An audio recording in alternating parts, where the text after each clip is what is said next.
Ethan had been driving for hours, his eyelids heavy, his mind thick with exhaustion. The cracked asphalt stretched ahead, endless and indifferent, but something was wrong. The shadows beside the road twisted unnaturally, stretching toward his car, writhing in the edges of his vision. The radio hissed with static, punctuated by fleeting whispers, words he couldn't quite make out but felt deep in his bones. The gas gauge had been dipping toward empty, yet the numbers on the dashboard flickered, dancing erratically between full and drained. Then, through the foggy night, a sign loomed from the darkness. Marlowe's Rest, open 24/7. He pulled into the lot, the headlights slicing through thick, unmoving dust. The diner looked abandoned, no cars, no sound, yet the neon sign buzzed faintly, flickering between open and something else. The O flickered out, then the P, EN. The letters pulsed as though breathing. Ethan stepped out. The gravel beneath his feet felt soft, like rotted earth. The door creaked as he pushed inside, the scent of old grease and something metallic curled around him. The place was silent. No hum of a kitchen, no idle conversation. Just an old man by the window staring outside, and a woman behind the counter motionless, her fingers gripping a cloth that never moved. The old man turned his head, Ethan's stomach twisted. His face, it was stretched wrong. Too long, the skin too pale, like something had molded it rather than born it. His lips parted, but no words came out. Just a sound, a soft, wet inhale, like something tasting the air. The woman moved stiffly, pouring coffee that was blacker than it should be. The liquid swallowed the light, deep and endless. Ethan tried to speak, but his voice was caught in his throat. She only smiled, her teeth too sharp, too perfect. "You've been here before," she whispered. His fingers curled around the table. No, he hadn't. He was sure of it. But then, the scent of the coffee, the shape of the chairs, the hum of the buzzing sign outside. A memory stirred, a childhood road trip, his father's voice, a diner just like this one. But he couldn't remember leaving.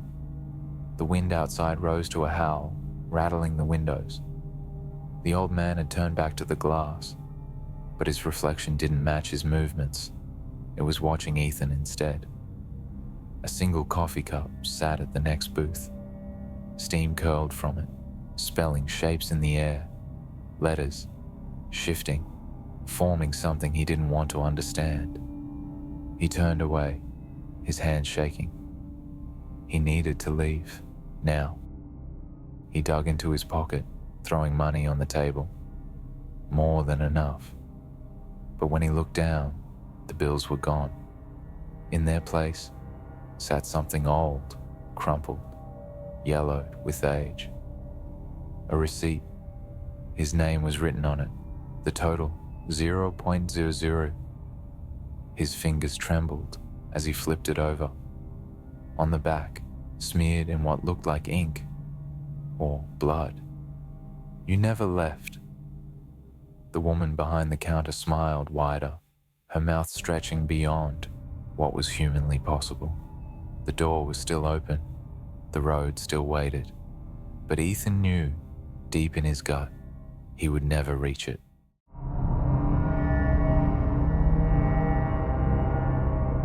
Tom, a freelance writer with a penchant for the nocturnal quiet that only the late hours could offer, found himself wandering the streets in search of a haven where he could work undisturbed.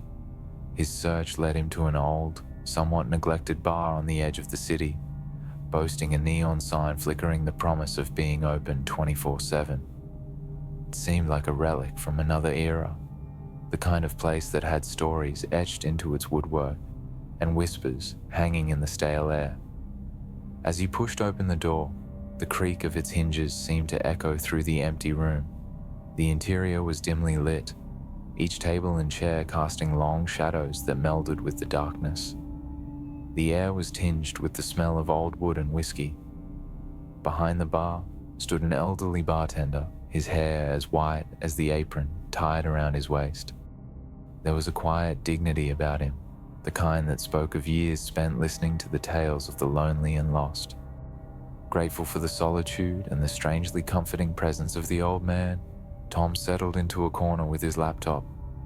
The bartender, with an uncanny knack for timing, seemed to appear just when Tom needed a refill or a moment to stretch his legs, engaging him with nods and small smiles, their interactions brief, yet oddly meaningful. Hours ticked by, measured only by the clink of glasses and the soft tapping of Tom's fingers on the keyboard. The world outside faded to the back of his mind, the stories he was writing filling the forefront. It was only when his eyes grew heavy with fatigue that he realized the night had deepened significantly. Packing up, he approached the bar to settle his tab. The bartender, with a nod that seemed to carry more weight than usual, handed him the receipt. His low murmur broke the silence with a cautionary note about the unknown, leaving Tom with a shiver that wasn't solely from the night's chill. As he stepped out into the early morning, the mysterious advice echoed in his mind, a riddle that urged him to return. The following evening, driven by a mix of curiosity and an unshakable feeling, Tom found himself back at the bar. However, the scene that greeted him was starkly different. The bartender this evening was a younger man, his quick, efficient movements lacking the deliberate grace of the elder from the night before. Tom recounted his experience, causing the color to drain from the young bartender's face. The young man insisted that it was impossible, as they hadn't had a night shift in years, and the man Tom described had passed away a decade ago right behind this bar. The chill that had briefly touched Tom the night before now gripped him fully. He pulled out the receipt from his pocket, the paper now seeming like a tangible link to the inexplicable. The young bartender examined it, his hands trembling slightly as he traced the signature at the bottom, a clear, distinctive mark that he recognized. Stunned, Tom and the bartender pored over old logbooks and records from the bar, finding entries by the late bartender, notes in the margins in the same handwriting as on the receipt. It was as if the past refused to be confined to memory and history books, its characters still playing out their roles in the present. The air in the bar grew heavy, the lights seeming to dim as if giving space for the past to become more tangible. Tom, feeling a story unraveling before him, decided then to delve deeper into the life and legacy of the forgotten employee who still kept his post. His investigations revealed that the bartender had been more than just a server of drinks. He was a cornerstone of the community, a confidant and a keeper of secrets. The bar had been his life, and even in death, his presence was woven into its very essence.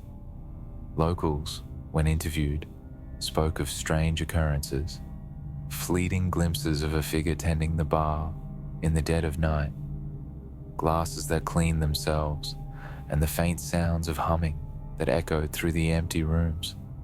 Tom's article, when published, not only revived interest in the old bar, but also celebrated the legend that the bartender had become.